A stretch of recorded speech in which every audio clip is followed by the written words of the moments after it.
Baik, di sini saya akan menjelaskan tafsir ayat politik di Indonesia dari kelompok 15 mata kuliah Living Quran yang beranggotakan yang pertama Hendrik Riyandika, yang kedua Tubagus Soleh Tamimi, dan yang ketiga saya sendiri Azizah.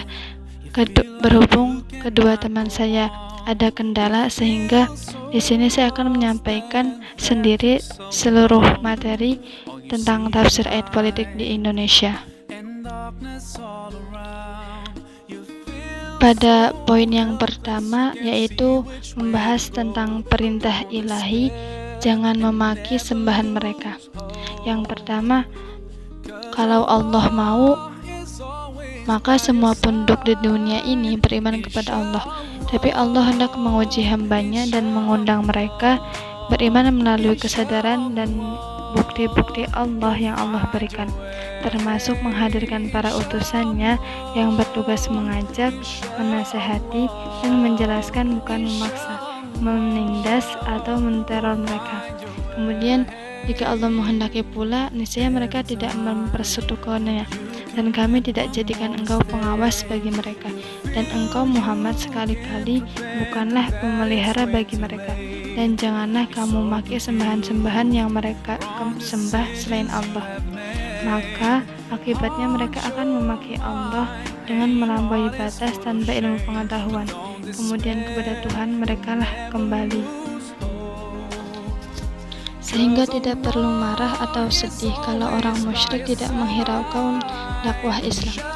Nabi pun pernah diingatkan, kalau seandainya Tuhan menghendaki, tentu berimanlah semua manusia di bumi. Maka apakah engkau Muhammad akan memaksa manusia hingga mereka menjadi orang-orang yang beriman semua? Seperti firman Allah Subhanahu wa Ta'ala dalam Quran surat Yunus ayat 99, yang artinya, dan jikalau Tuhanmu menghendaki, tentulah mereka beriman semua orang yang di muka bumi ini. Maka apakah kamu hendak memaksa manusia supaya mereka menjadi orang-orang yang beriman semuanya? Allah Subhanahu wa Ta'ala yang Maha Pengasih dan Penyayang melarang orang beriman mencaci keyakinan orang lain. Larangan ini diabadikan dalam Al-Quran surat Al-An'am ayat 108, yang artinya, dan janganlah kamu memaki sembahan-sembahan yang mereka sembah selain Allah, karena mereka nanti akan memaki Allah dengan melampaui batas tanpa pengetahuan. Demikianlah kami jadikan setiap umat menganggap baik pekerjaan mereka, kemudian kepada Tuhan mereka lah kembali mereka. Lalu Dia memberitakan kepada mereka apa yang dahulu mereka kerjakan. Kemudian poin yang kedua, yaitu menerangkan tafsir tidak ada pemaksaan memeluk Islam. Akidah adalah masalah kerelaan hati setelah mendapat keterangan dan penjelasan, bukan pemaksaan dan tekanan. Begitu Sayyid Qutb dalam kitab tafsirnya Fi Zilalil Quran memulai penjelasannya atas ayat ini. Islam datang kepada manusia melalui kemampuan akalnya yang berbicara, intuisi yang berpikir, dan perasaan yang sensitif, serta berbicara kepada fitrah yang tenang. Dengan kata lain, Islam menekankan kepada bukti dan penjelasan yang terang dan benderang, sehingga jelas sudah mana jalan yang benar dan salah, karena bukti sudah sedemikian jelas, dan tidak perlu lagi menjelek-jelekan agama orang lain itu seolah tidak cukup percaya diri dengan kebenaran agamanya. Tapi bagaimanapun, mereka juga sudah melihat bukti kebenaran dan keagungan Islam, namun tidak mau juga memeluk. Tafsir Ibnu Katsir menjawabnya, yaitu barang siapa yang hatinya dibutakan oleh Allah, pendengaran dan penglihatannya dikunci mati olehnya, sesungguhnya tidak ada gunanya bila mendesaknya untuk masuk Islam. Dengan demikian, kepercayaan diri bahwa Islam membawa kepada jalan yang lurus ini seharusnya menjadi pegangan semua dai. Cukup kita menjelaskan keindahan Islam lewat bukti-bukti yang telah jelas, dan tidak perlu lagi kita menjelek-jelekan agama orang lain, mengolok sesembahan mereka, ataupun menunjukkan kekeliruan kitab suci mereka. Mereka yang masih menjelekkan agama orang lain itu seolah-olah tidak cukup percaya diri dengan kebenaran agamanya. Tafsir kata aulia dalam Quran Surat Al-Ma'idah ayat 51. Kata aulia dalam Quran Surat Al-Ma'idah ayat 51 ini yang dijadikan alasan melarang mengangkat pemimpin kafir itu layak ditelaah kembali. Terjemahan Al-Quran Depak menerjemahkannya, yaitu sebagai pemimpin.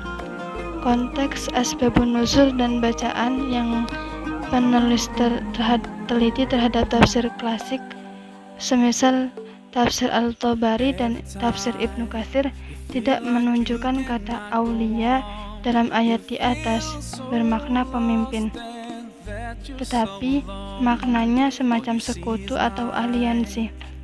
Penjelasan Tafsir Ibnu Katsir mengenai asbabun nuzul dalam Quran Surat Al-Ma'idah ayat 51, yaitu para ulama tafsir berbeda pendapat mengenai penyebab yang melatar belakangi turunnya ayat-ayat yang mulia ini.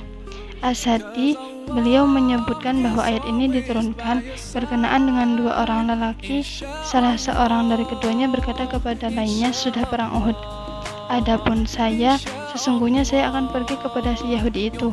Lalu saya berlindung padanya dan ikut masuk agama Yahudi bersamanya. Barangkali ia berguna bagiku jika terjadi suatu perkara atau suatu hal. Sedangkan yang lainnya menyatakan, adapun saya, sesungguhnya saya akan pergi kepada si fulan yang beragama Nasrani di negeri Syam. Lalu saya berlindung padanya dan ikut masuk Nasrani bersamanya. Maka Allah SWT berfirman, hai orang-orang yang beriman, janganlah kalian mengambil orang-orang Yahudi dan Nasrani menjadi aulia kalian.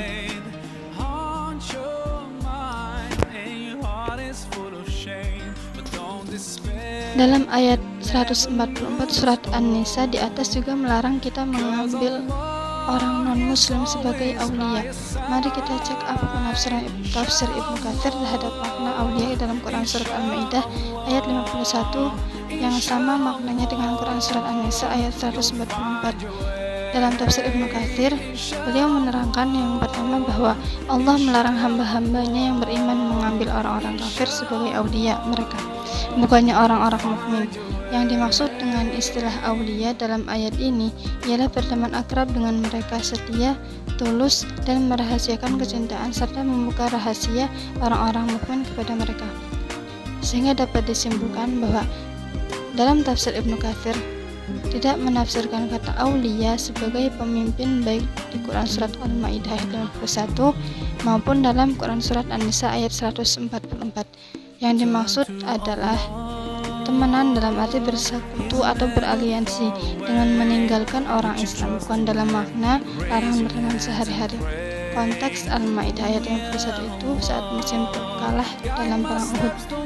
Jadi ada yang tergoda untuk menyeberang dengan bersekutu pada pihak Yahudi dan Nasrani. Hal itulah yang dilarang. Asbabun nuzul Quran Surat Al-Ma'idah ayat 41 ada dua riwayat. Yang pertama mengisahkan bahwa ayat ini diturunkan pada saat Ubadah bin Samit dan Abdullah bin Ubay bin Salul tengah bertengkar. Mereka berdebat terkait siapa yang pantas dijadikan tempat berlindung. Pertengkaran mereka itu akhirnya terdengar oleh Nabi SAW. Berikut kisahnya, yaitu ketika Abdullah bin Ubay berkata, saya lebih memilih berlindung kepada Yahudi karena saya takut ditimpa musibah. Untuk menghindarinya, saya harus bergabung dengan mereka. Kemudian Nabi SAW bersabda, wahai Abul Hubab, keinginanmu tetap dalam perlindungan atau kekuasaan Yahudi adalah pilihanmu.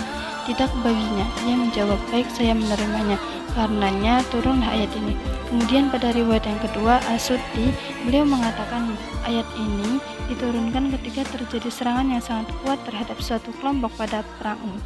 Mereka takut bila orang kafir menyiksa mereka. Berkata salah seorang muslim, saya bergabung dengan orang Yahudi dan menjadikan mereka sebagai tempat berlindung karena saya khawatir orang-orang Yahudi menyiksa saya. Sementara seorang lagi berkata, saya bergabung dengan orang Nasrani dari Syam dan menjadikannya pelindung. Oleh karena itu, maka turunlah ayat ini sebagai larangan terhadap mereka berdua.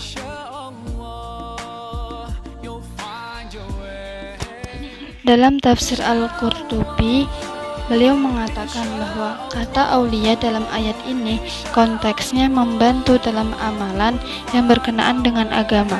Sedangkan dalam tafsir Munir, beliau juga mengatakan hal yang sama, yaitu artinya kalau kita ikuti alur kedua kitab tafsir ini, yakni berhubungan baik dengan mereka, dengan non-muslim di luar masalah agama, seperti bermuamalah, bertetangga, bekerja, dan bertransaksi.